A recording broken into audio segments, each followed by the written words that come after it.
Sucio Talk. Chilling out. Sucio Talk podcast coming at you September 12th, 2022. Shout out to all the chefs, cooks, front of the house, servers, somms, dishwashers, everyone just doing it out there at restaurants and all the hospitality outlets all across the world, even the ones that don't get a lot of credit. And those are, the hospital chefs, the school chefs. Those guys are important too, and I think it's easy to get lost in the creative side of things. And we need to understand that at the end of the day, we need people to cook at hospitals. That is an important thing. And the better chefs we can get in these positions, the better we'll be, the better off we'll be, right? So Truffle Shuffle, SF.com. Truffle Shuffle is the first ever sponsor of Sucio Talk podcast. You can check them out at truffleshufflesf.com. All right, that's virtual cooking classes. I understand that most of you probably know how to cook a little bit, so the idea is that you order this for your grandma, your aunt, anybody that you think enjoys cooking. And I got to tell you, I did a dinner with Connie. She's been on the podcast a couple episodes ago, and when you go to people's houses that do truffle shuffle classes, you open up the drawer of recipes, and it's like 50 sheets, 50 different recipes that they've cooked with truffle shuffle, over since the pandemic began in 2020 when we did the first ever video out of their house. Now they got a warehouse. So blowing up the game. Shout out to them. Went on Shark Tank. Won Shark Tank. Got a deal with my man Mark Cuban. All right. Shout out to Q Harrison Terry. Also wrote the Metaverse Handbook. Wrote the NFT handbook in like 2 months. So definitely a robot, definitely not a human. That guy, Q Harrison Terry, look him up. He's the man. So nothing but love here on Sucio Talk for Truffle Shuffle SF, the first official sponsor of Sucio Talk. I'm talking also to Hoops Vineyard up in Napa to also be a sponsor on the show. Make a little cash out here. If you guys listen to this show on Spotify, you can make a monthly donation to the show. All that does is, cover the cost of the show, covers the expense on the electric bill, to create the show and all the equipment and all that. I definitely want to make this a free show, so if you don't want to fucking donate, do not donate. Don't feel bad. You know what I mean? A podcast not having funding nowadays, that's first world problems. We got a lot more shit going on in the world, so I'm not worried about it. But I will eventually make this show the bomb, baby, and, make it my living. Be kind of like a street Bourdain, you know what I mean? Going around, eating, talking to chef friends. I'm thinking about launching some exclusive content on Instagram. I've been looking at prices there, and, I saw some people charging $1.99, so I think 99 cents a month for exclusive content. Now I'm thinking, is that every day, every week? I don't know. I got to get myself a social media person. Putting this out there right now. Social media people, video producers, podcast producers. If you're looking to get involved with somebody who's passionate about spreading the stories of our industry, of our life, a little bit better than the Bear FX depiction. Not knocking it. It was a great show. But there's people that live this shit every day. And I was talking to my homeboy, and he brought up the point, when is there going to be a Hulu show about the guy who has to live with 10 other guys, and they work 2 jobs, 7 days a week? No one ever makes a show about that. You know what I mean? It's kind of the glorified mental illness kind of thing. But I think that there's some people in this country that work, dishwashers, immigrant workers that come through. They don't have, they may be depressed, but they don't have, that's not a deterrent for them, right? That's not something that they're like, I'm depressed, I'm not going to go to work today. They have to go to work. You have to do the thing. So think about them, next time you're in a shell and you don't really want to go out or do anything like that. I think there's people that are forced to go out and do what they need to do regardless of how they feel. And that is a very important discipline that even I fail at sometimes. So definitely, if you're out there trying to work hard at your goals, just know that you're not alone, okay? Sucio Talk's got your back. Sucio's got your back. And we'll get through it together, you know? There's a war going on outside. There's fucking the queen passed away. You know, a lot of people are hating on her. The memes came out right away. Drug dealers were given discounts in the UK based on that death. Did she represent a lot of hateful shit? Yeah, for sure. But I think she definitely also represented like something very old school that we don't see very often. You know, there's not that many kings and queens anymore in this world. So just the fact that it's 2022 and we're talking about a queen dying, like that's pretty fucking crazy.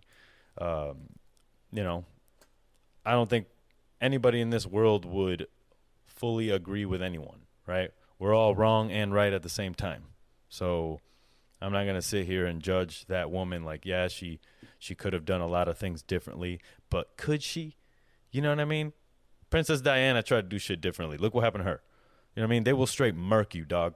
Like they got no issue, right? So, you know, I'm not making excuses for her, but at the end of the day, I don't fucking know her, so I don't care. All right? It's a big figure, passed away. Shouldn't talk ill of the dead. So, shout out to her. Hopefully, she made it to the other side. She doesn't like haunt the world. If the queen was a ghost, would she haunt only the UK or would she haunt the world? No one will ever know. All right. So I was thinking about this the other day. I think that we put too much of an emphasis on artists, music, movies, TV shows, things of that nature. And obviously they're in the public eye, you know. That's what they want. The art of acting, right, is a practice almost as old as time. Like how did they entertain themselves in the beginning of time? It definitely had to do with some kind of acting out in a certain way, right? So I'm not knocking it, but I am saying that we have to show the craftsmen of this world the same respect that we show an artist, right? So the plumbers, the electricians, the guys who take out the garbage, like those are crafts too, right? The steel workers, things like that. We're losing that to people wanting to be influencers, right? And I always say, like, if I'm doing a podcast, who the fuck is making the sauce, right? I'm a chef. I'm still a chef. I do events here and there. I'm not a chef of a restaurant, right? Because frankly, I don't know how to work in this new age. Because to me, I don't think that an 8-hour shift, I don't think that you can get to where you want to get to with food only working an 8-hour shift. You know, is that wrong of me to think or say?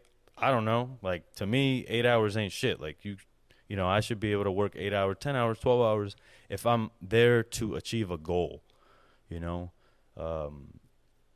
If you spend your time thinking about the money behind something or getting paid for every single minute, every single second of your, you know, work or whatever it may be, I think you cut yourself short from what you can achieve later if you sort of struggle through it a little bit. Everybody needs a struggle, and while I get that everyone should be paid fair wages and, you know, everybody should have all the things that they need, I don't think that an employee should put everything on their employer and say, here, solve this. Like, people want to work 3 days a week now, and if the place doesn't pay, you know, a high enough hourly wage for that to happen, then they're the bad guy. You know what I mean? To me, it's like if you have an issue with a one job, right? Like, I'll give you an example. One of my buddies owns a restaurant. He's telling me that he just made a woman a manager, right? And she made more money waiting the tables than actually managing the restaurant. That's always been true. So she's like, oh, let me serve 2 days a week and step down from management. Nah, that's a little gray area. You can't be not a manager one day and then a manager the next day, you know? So you know what you sign up for when you move into management. As long as everything's crystal clear, written in paper, you know, signed, whatever, emails, have the facts, have everything written out, salary, expectations, things like that. That way no one gets upset when something doesn't happen, you know. I find that there's a lot of worker-employee issues going on in the world, and I will say, yeah, there is unfair employers out there who use you and make you feel bad when you take a day off, make you feel bad when you're on vacation, call you on your day off, you know what I mean? Call you in the morning at 5 in the morning because they just woke up and saw some bad news about the restaurant or whatever the fuck it was, you know? And it's when you are working in that kind of environment, you're so close that sometimes, most times, there's sort of a negative thing that happens. The mentor-mentee relationship suffers. And I wonder why that is. There's a lot of CDCs right now, you know, sort of angry with their mentor. And I think that these conversations need to be had, you know. A lot of this came up during my tour of the South, of the Sean Brock guys, all the Sean Brock ex-CDCs, sous chefs, like, you know. He had his issues, things happened, and I think that it goes both ways. Like, for one, we as cooks need to understand that while our chef is our mentor, that is still a human being. He has kids, he has parents, he has problems. Like, when he wakes up in the morning, you're not the first priority, right? You're about 10th in line, 11th in line, and you need to be okay with that. I think the days are over of having sort of a really close relationship with the person that you work with. Those days are going away, just because there's a lot more red tape, I think, and there's a lot more of a definition as to what a worker is and what an employer is, right? So as we start to define this thing, we need to embrace it, accept it, and, you know, move on. And again, we can't put all of our problems on our boss to fix. You know, I see it a lot. I mean, I saw it when I was at the charter. Like, I'd be in there chilling, and then I'd have an employee come in and be like, I don't feel that well today. You know, and I would tell them, hey, if you don't feel good today, you need to let me know, because I expect nothing but excellence, nothing but 120% that you're going to give me. If you're not going to give me that, then just don't come in, right? That's just the way I felt at the time. And they'd come up to me and say, hey, I'm not really feeling myself, you know. All right, cool. I would always help, you know, whatever prep needed to happen, take it easy on them if shit didn't go the right way, right? And then I thought, I was like, well, if you're at 80%, can we pay you 80%? And I know that the answer to that question would be like outrage. Like, what do you mean? You're going to pay me less? Well, you just came in and told me that your performance is not going to be so good today because you're upset about X, Y, and Z, right? So doesn't it go both ways? I think that's what's happening here. It's like the tables always turn one way too much. It's always like Democrat, Republican, chefs, cooks, fucking employees, employer. We need to fucking be on the same plane because we are the same people. Deep down inside, we have all the same fears. And I just think that we don't talk about these things enough. You know? If I'm doing a podcast, who's going to skim the stock? That's one of the things I wrote here. So while I become this creator, artist, entertainer, I'm thinking to myself, like, how can I, you know, coach the next generation of cooks not being in a kitchen? And that's what's really important to me. And I think I have a lot of insight and, you know, I have a lot of expertise when it comes to the field of culinary arts. So I'm going to say right now, I'm a chef consultant, chef traveler. Do I write? Yes. It's not publishable yet, I don't think. And that's mainly just being self-conscious of it. sometimes I want to create an alter ego that nobody knows is me. Like, it's just like my pen name or something. And that might come, that might not, you know. I think that's why I created Sucio, this character in my life, because I felt that while it was totally me, I couldn't be Sucio in certain places where I was working, right? So I sort of had to put myself away and be David, right? And then put the Sucio away. But now I'm like, fuck it, I just need to be myself at all times, never stopping, all right? As far as podcast guests go, I talked to Adalia Cole, Hungry Hooker. She is a photographer for the food industry. I mean, she's shot for Michelin. She's shot for Food and Wine Magazine, Bon Appetit, things like that. So shout out to her. She's making a lot of waves. She's been doing it for like 2 years only and just shitting on everybody who's been doing it for longer. I mean, she's humble about it, but I'm just going to say right now, she's a badass. She was on the podcast. We did like a 2.5 hour show. I'm going to take it back, edit it, cut it, make it nice for you guys, and then we'll drop that next week. So be prepared to hear about her time in the adult industry, as well as transitioning over into being a photographer, a food photographer at that. And something about the adult industry, I think that this podcast is open enough to have people that have worked in that field on the show to talk about the things that go on in the show. It's very interesting shit. And like, who are we to judge somebody for wanting to do that job? You know, there's a lot worse shit that you could do, like shovel coal, right? I think I'd rather sell my ass than shovel coal. All right, we'll keep it there. So creating these fucking reels, I'll tell you what, man, I try.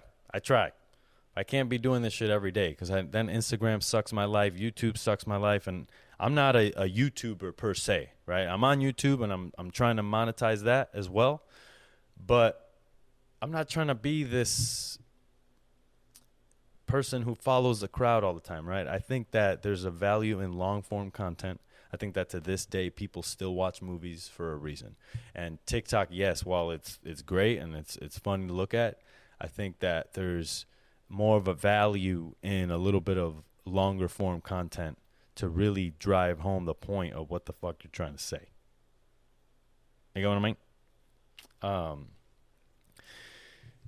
Tea room report, fucking slug bar, snail bar, going through some shit right now. Whirlwind of shit due to basically the managers were in the tip pool, the service charge tip pool. To the 20% service charge that is charged at the restaurants nowadays. And there's a lot of ways that it's defined. I think that people first impose this tax so they can pay the health care for the workers, right? So my thought on that is, if you're going to have a business, understand that you need to have medical insurance, right? And if you spend all your time on the ideation of the place and what kind of plates you're going to use, but then at the end of the day, you don't have enough money in the bank to pay your fucking employees' health insurance, so then you bill the fucking people more money out the ass in the front just so you can cover that cost. Now, don't get me wrong. Yeah, it is a cost, but I think that it's the business owner's responsibility to provide the health insurance and pay for it themselves and not take the money out of the fucking 20% service charge.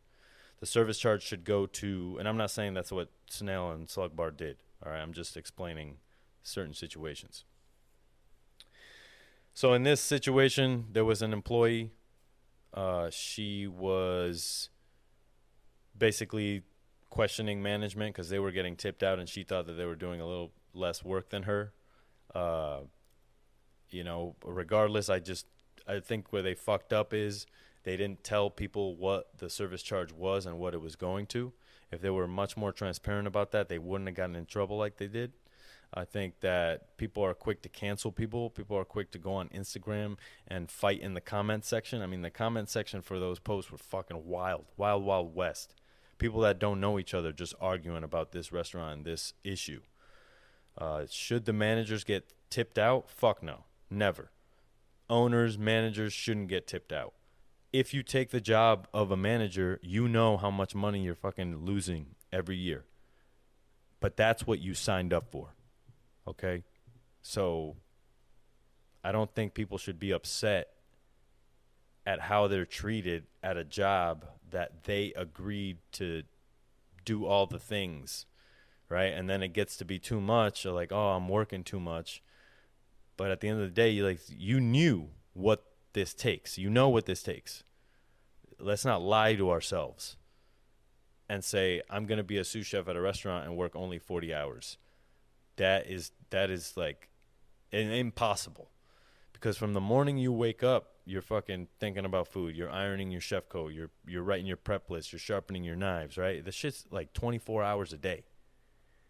And the ones that are going to be great are the ones that are doing that. The ones that slack off and, you know, and I'm not saying you can't go out. Go out. Get hammered. But you better get home, iron your fucking chef coat, and sharpen your knives and be ready to go the next day. Write your prep list, you know? And nowadays it's easier with all this fucking Google Doc shit. Like, come on, man. You got no excuse. But I think there lacks a bit of discipline in today's chefs, today's cooks that are coming up. Again, it's like they see TikTok, they see a guy make food at home, and he's a chef. And I don't think that we should mix those two. But also, I'm not going to sit here and be like, hey, you're not a chef. You shouldn't call yourself a chef. You know, I don't think I'm that guy. But I definitely knew in my life when I wasn't one and when I am one now, you know. So they're going through it. Shout out to Andres. You know, they address the things on Instagram. I don't think that Instagram is a place for businesses to be addressing their issues. I think you do it on the website and maybe set up a link to it. But also, there's no need to explain yourself, to be honest with you. You made a mistake. You cover the wages lost or whatever the fuck that person wants. And you move on and you don't do it again. And you say, hey, we fucked up. We're sorry. Not, you know, necessarily look at the employee and how they handled the situation, because you always will lose as the employer, right? There's no need to get wrapped up in drama. And I can see other restaurants like chiming in on the Instagram. It's like, bro, leave the Instagram comments alone, restaurants. Like, you are an establishment. You know what I'm saying? So just please be cautious of getting wrapped up in what they want us to get wrapped up in. You know, they want to see a young brown restaurant owner fail and fall on his face. They want to see that. So let's not give in to them, and let's fucking show them what we can do and what we're made of, and that we're professional. Because at the end of the day, that's what we are. Professional. All right?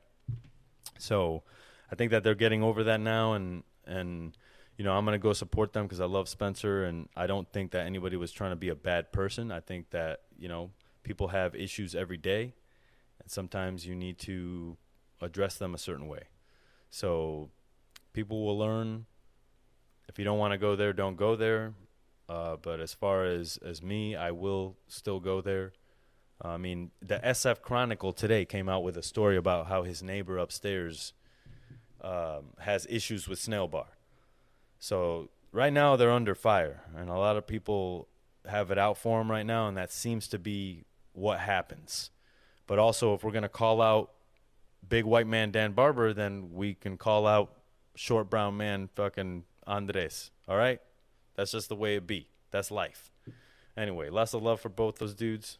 I don't know about the Barber part, but hey, I don't know him. I don't know him, dog. I don't know him. When he was 20 or however old he was when that shit happened, like, I don't know where he was at, you know?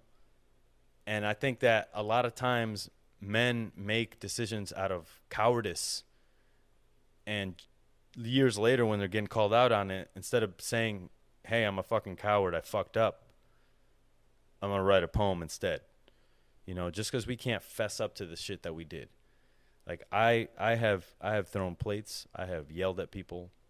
I have thrown fucking, I don't want to call them temper tantrums, but I mean, at the end of the day, what the fuck? You know what I'm saying? The only thing I had in my mind was the food.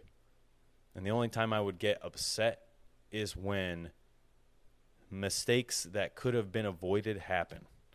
When you knew better and it still happened. And I know that you can't control everything in the restaurant, and I think that that's what I was trying to do, and that's why it was so high-strung. And just recently I heard somebody talking shit, you know, telling the people that have worked with me in the past that, or new people that are working with them, telling them that I'm a fucking asshole, that I'm a yeller, and I used to do this, this, and that. But at the end of the day, man, all the people that work for me got respect, all right? And, yeah, I may have hurt a few feelings while calling something out. But, you know, that was never purposely meant to hurt someone on the inside. And I always, when I had issues, made sure to check in after. So I always had conversations with that person after the fact. And to this day, I know that I can literally talk to anybody that I've ever worked with and still have a decent relationship with them. All right? So stop with the fucking spreading lies out here, because you're going to get slapped, B. All right? That's for real. Sucio Talk. Fucking. So that's that. Accolades awards. The other day, I fucking shit on James Beard's awards. Look, it's important, okay? It's important, and we need shit like that because for some reason, it just makes people better. It makes people want to shine. It makes people want to get the thing. Shout out to Angel Barreto and all the people that have won Food and Wine Best New Chef and Michelin Stars and James Beard Awards. Like, those are our Emmys. And I think that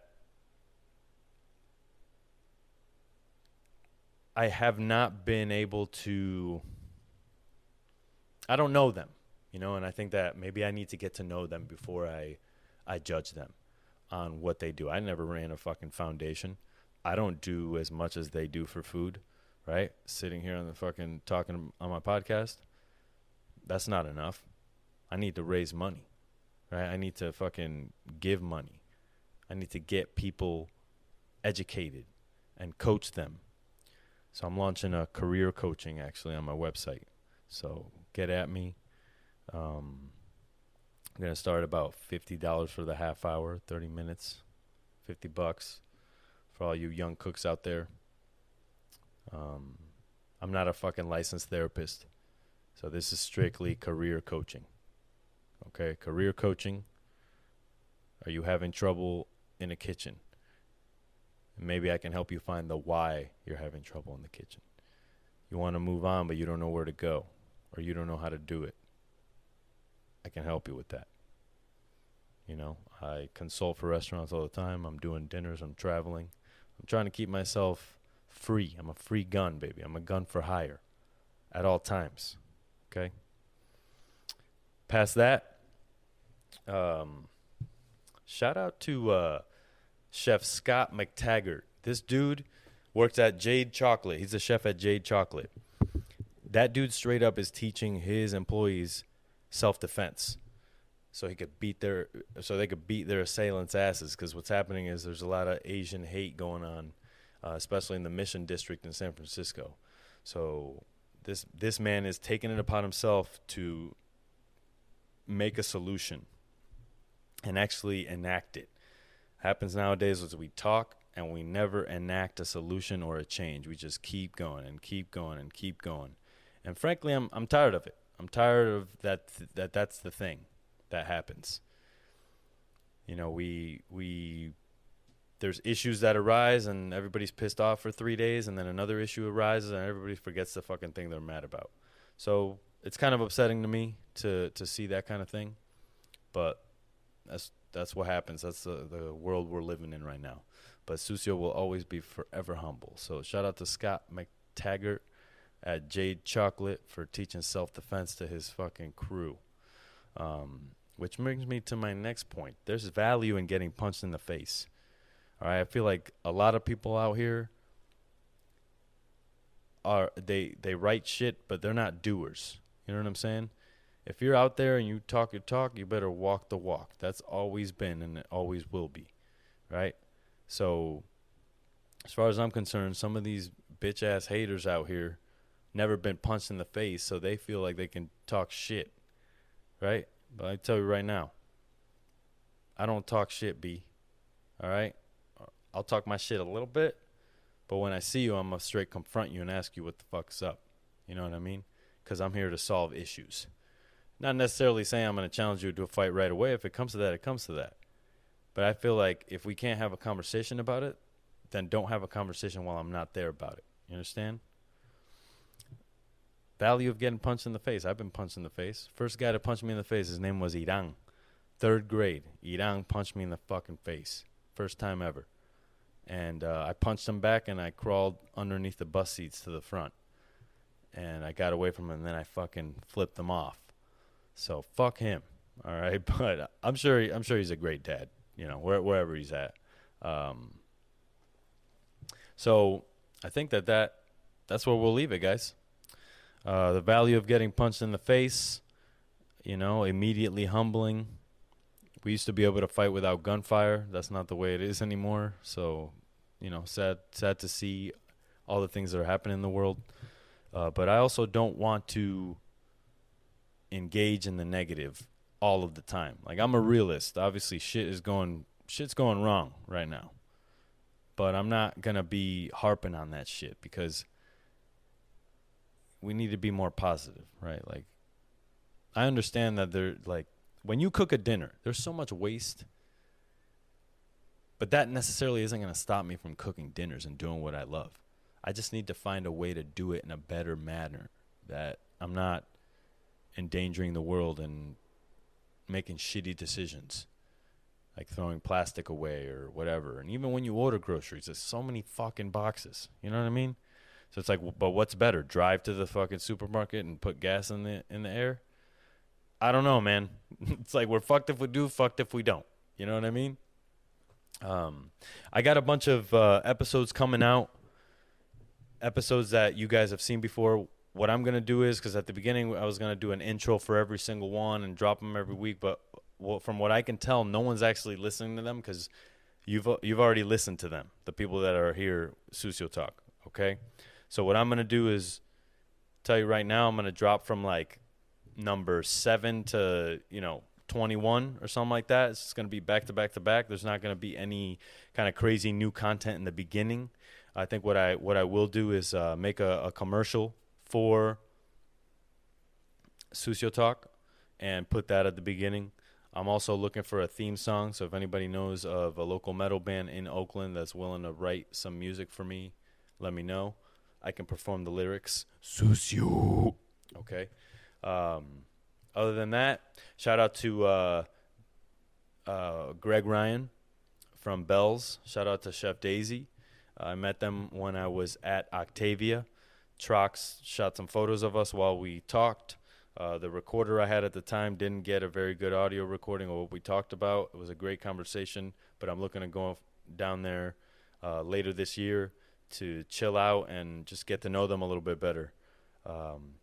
So with that, I leave you. New episodes every Monday at 10. Sucio Talk Podcast. All right, we're young professionals, young food industry professionals. Say young. Young and old food industry professionals talking shop about hospitality, restaurants, food, beverage, and culture. So get your ass over here to Sucio Talk. Listen up. Listen to what we got going on. I got way more events that are happening this month for me, so I'm excited about that. If you need to book your boy Dave, I'm also a private chef. So let me know. We'll talk prices. We'll talk food. We'll talk menu. We'll talk service. And I can come over to your house and cook a dinner for anywhere from 1 to 60 guests. Let me know, B. I'm ready. I'm poised. All right? Other than that, Sucio Talk. Peace. Like I said, old episodes coming out throughout the week when I'm not busy. Mom's in town as well, so shout out to Jennifer Rodriguez and Clara Feliciano. They're actually about to be here right now, and we're about to go to dinner. So Shout out to everybody that has blessed my life. And yeah, I'm excited. I got some news coming up about where I'm at in life and where I'm going. So I'm excited for that. And can't wait to share. Can't wait to blow this shit up, take over, travel, put airplane emissions into the sky. You know what I mean? Might as well, dog. You got to just live by any means at this point. I don't know what the fuck's going to happen. But, you know, we're here. I'm here for it. I'm here for the world. I'm here to change, right? I'm not trying to be the man that I was. And I think that that's coming along very beautifully. And I just want to be more open about where I'm at with the listeners of the show and life in general. I feel like in order to do this exclusive content shit too, it's going to have to be a lot more, intimate moments. Me fucking waking up in the morning being like, oh, hey, how you doing? Who knows, though? Because I'm not trying to live in a reality TV show. You know what I'm saying? I'm not a reality TV show producer. So hopefully I can figure out what the fuck Sucio Talk means. Write me on suciotalk@gmail.com. Any interesting food stories that you might have about the kitchen, about the history of food, history of hotels, restaurants, any critics that you like out there, any magazines, Toothache Magazine, Nick Muncie, shout out to ULA. Other than that, peace, everyone. I love you all. Sucio Talk Podcast, #1 food podcast in the world. Check me out. Spotify. All right. YouTube. Let's get that subscriber list up on YouTube, baby. Other than that, new website coming out pretty soon. And I promise that my speech impediment will get better. I'm just roasting myself at this point. Anyways, I digress. You guys have a good week. Stay G. Drink water. Do some push-ups. I'll see you next week. Let me know if you guys, if I did a live show. Here's a poll. If I did a live show, what time would be the best time for me to start that live show? And if you give me Pacific time and Central time and shit, if that's where you're at. All right, don't be giving me 6 p.m. and then no explanation of where the fuck you're at, because that can be different. All right? Sucio Talk. Peace.